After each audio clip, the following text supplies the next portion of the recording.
तो मुझे लगता है कि ये अविश्वास प्रस्ताव जो है, जो विपक्ष के अंदर खुद के अंदर जो अविश्वास पनपा हुआ है ना, ये उसको प्रदर्शित करता है। उन बेटियों को कॉलेज के अंदर फ्री ऑफ कॉस्ट जो है, चाहे वो सरकारी कॉलेज में पढ़ें चाहे वो प्राइवेट कॉलेज में पढ़ें, वो उन्होंने फ्री किया है।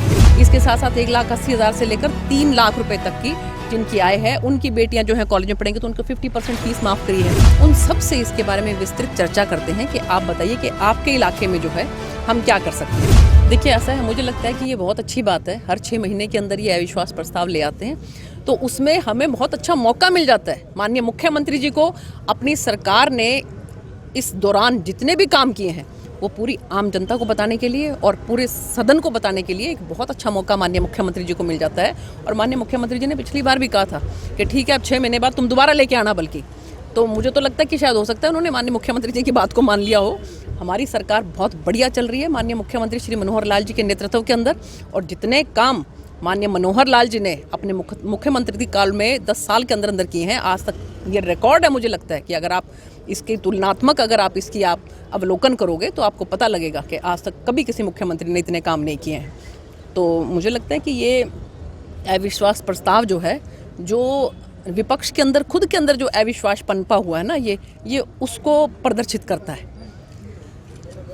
विधानसभा का हरियाणा का अलग बजट पेश होने वाला है, क्या उम्मीदें हैं पूरे हरियाणा के लिए? देखिए, माननीय मुख्यमंत्री जी की मैं इस बात के लिए बहुत सराहना करूंगी कि वो हर किसी से, चाहे हमारे विधायक हैं, चाहे हमारे सांसद हैं, चाहे हमारे नीचे के लेवल के जो पदाधिकारी हैं, उन सब से इसके बारे में विस्तृत चर्चा करते हैं कि आप बताइए कि आपके इलाके में जो है हम क्या कर सकते हैं। मुझे याद है कि पिछली बार जब माननीय मुख्यमंत्री जी ने पूछा था तो मैंने उनसे 2 ही आग्रह किए थे कि जी, एक तो मेरे इलाके में जो खालें हैं, क्योंकि एग्रीकल्चर बेस्ड एरिया है मेरा सिरसा लोकसभा, तो यहाँ पर खालों के लिए आप कुछ खास ध्यान रखें। और इसके साथ साथ मैंने उनसे आग्रह किया था कि हमारी जितनी भी पूरे हरियाणा के अंदर गौशालाएँ हैं, सबसे ज़्यादा गौशालाएँ मेरी सिरसा लोकसभा के अंदर हैं।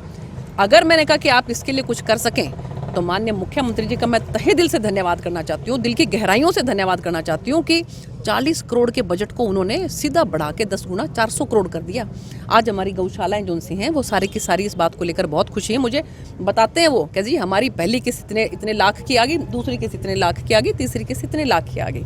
तो मैं इस बात के लिए उनको बहुत बहुत धन्यवाद करती हूँ। खाड़े भी जो है हमारे इतने अच्छे बन रहे हैं, यहाँ पर खूब जगह जगह पर आप जाके देखें तो हमारे किसान भाइयों को खालों का भी बहुत लाभ मिल रहा है। तो अब की बार माननीय मुख्यमंत्री जी को हमने आग्रह किया है कि जितनी एक तो जो भी सीएम अनाउंसमेंट के जो काम जो हैं, जहाँ पर भी कहीं पर है, उनको कोई टेक्निकल इश्यूज़ है तो उनको थोड़ा सा हम अगर जो है मुख्यमंत्री जी को आग्रह किया कि उनमें थोड़ा सा तेज़ी लेकर आएँ।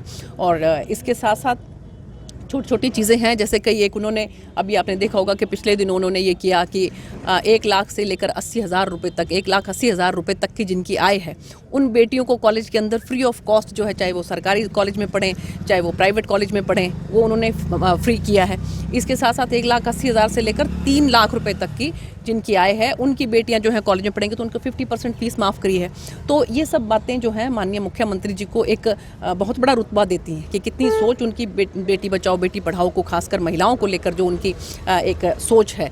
तो मुझे लगता है कि ये इन सब बातों को ध्यान में रखते हुए बहुत अच्छा बजट जो है वो हरियाणा का आने वाला है और हरियाणा को नई ऊंचाइयों पर लेकर जाएगा। और इसके साथ साथ मैं आग्रह करना चाहूँगी आपके माध्यम से कि 26 तारीख को माननीय प्रधानमंत्री जी जो हैं वो जो हमारा सेकंड फेज़ के अंदर अमृत स्टेशन जो है, रेलवे स्टेशन, उनका जो है शिलान्यास करने वाले हैं। और काम करोड़ों रुपए की 16-16 करोड़ रुपए की लागत से वो सभी रेलवे स्टेशन जो हैं वो एक क्लास के बन जाएंगे। उसके अंदर कालांवाली है, डबवाली है और भट्टू है।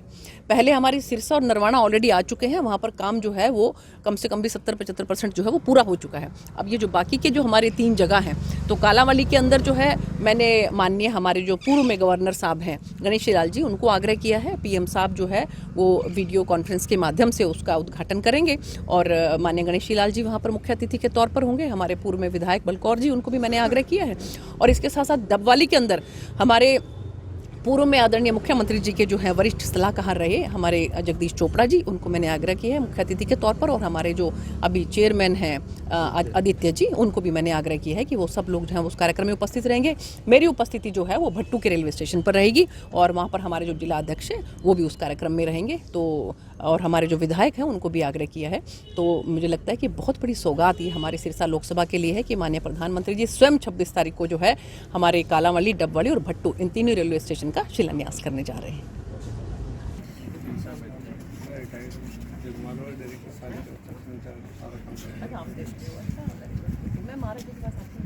हमें पता है वही होते हैं। मैं अभी भी आऊँगी, अभी तो परसों चले गए, अभी तो 25 मार्च बाद 25 मार्च के बाद फिर मुझे आप खबर करना, मैं आपको पता लेने ठीक है, ठीक है, फिर करो, बताओ इसको, ये जगमाल वाली का है। बिल्कुल, वाह जी वाह, वाह जी वाह।